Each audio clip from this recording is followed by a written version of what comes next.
Welcome to The Explainer. Today, we're using a concentric circles approach to dive into something pretty fascinating. Think about it. The bridges we cross, the buildings we live in, even that smartphone in your pocket, they all depend entirely on the ethical rights of the engineers who build them.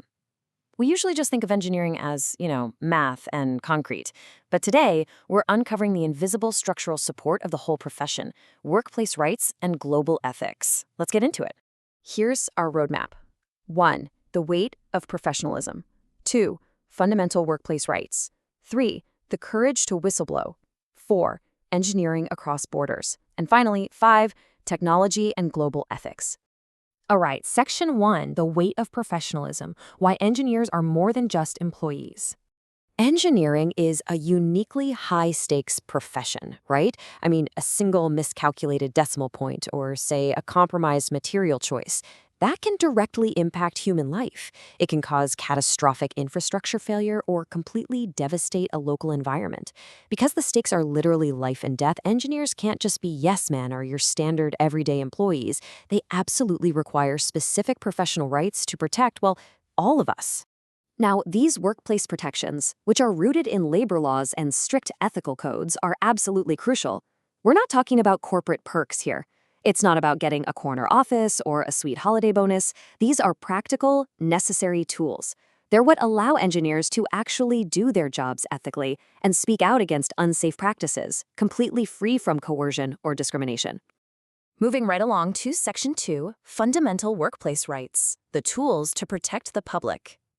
So, what do these rights actually look like in the real world? Well, first off, there's physical protection. That's the right to a safe and healthy work environment, away from obvious chemical or electrical hazards. Second is the right to professional judgment. An engineer simply cannot be forced to rubber stamp a sketchy design. Third, you've got fair compensation and job security. Doing the right thing shouldn't ever be rewarded with a pink slip, right? And finally, academic freedom, which protects intellectual property from being manipulated. It's really a direct mirror. You can't reasonably expect an engineer to guarantee public safety if they don't even have a safe workplace themselves.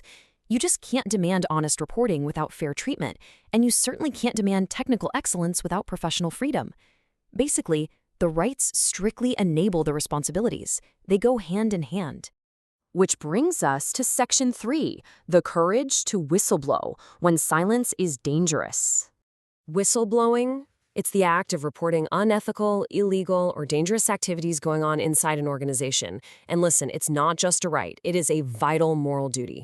History is unfortunately littered with tragic lessons here.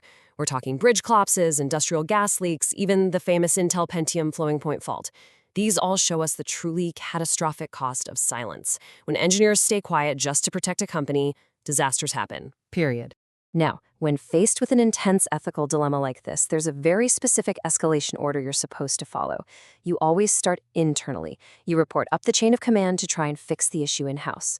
But if management ignores the danger, then you escalate. You go to external regulatory authorities, and only as an absolute last resort do you go public, like to the media or the court. Making that call, that takes immense professional courage. It's often framed by bad management as a betrayal, but actually, scratch that, it is the ultimate act of responsibility. And this is exactly why professional organizations like the IEEE and the NSP legally and ethically mandate protection from retaliation. They're there to ensure confidentiality and a fair investigation for those brave enough to actually speak up. Put yourself in the engineer's shoes for a second. Imagine this ethical dilemma. You discover a critical safety defect in a massive project, but you know for a fact that reporting it will likely cost you your job. How do you balance your fundamental right to job security against your moral obligation to protect society? It's an incredibly heavy burden, isn't it? It just goes to show that ethical engineering begins with moral clarity, not just technical skill. Okay, let's zoom out a bit. Section 4. Engineering across borders, the challenges of globalization. Today's engineering practice is wonderfully interconnected. It's truly borderless. We've got this diverse, multinational workforce that's bound together by strict mutual recognition agreements, things like the Washington Accord and ABET. These systems are what ensure an engineer's qualifications are respected universally. So whether you're working in Tokyo, Toronto, or Timbuktu, your expertise holds weight. But As you can imagine, this sprawling global network introduces massive friction. Engineers are constantly running into conflicting cultural safety norms. I mean, what's considered a totally acceptable risk in one country might literally be illegal in another. Throw in the threat of intellectual property theft, wage inequality, and the sometimes precarious nature of contract-based outsourcing. Well, an engineer's autonomy is constantly under pressure. So consider this real-world scenario. Let's say a multinational corporation asks you to lower your safety standards simply because the local laws in a developing country happen to be weaker, and they technically allow for it. What do you do? Which rights are being violated here? Should global professional standards override those lax local laws? It's tough. An international engineer is constantly having to balance local compliance with universal professional values. And that brings us to our final circle, Section 5, Technology and Global Ethics, Accountability in the Age of AI. The crucial takeaway here is absolute. No matter how advanced AI-assisted design gets, ethical accountability always remains squarely on the shoulders of the human engineer. You just cannot outsource your moral responsibility to an algorithm.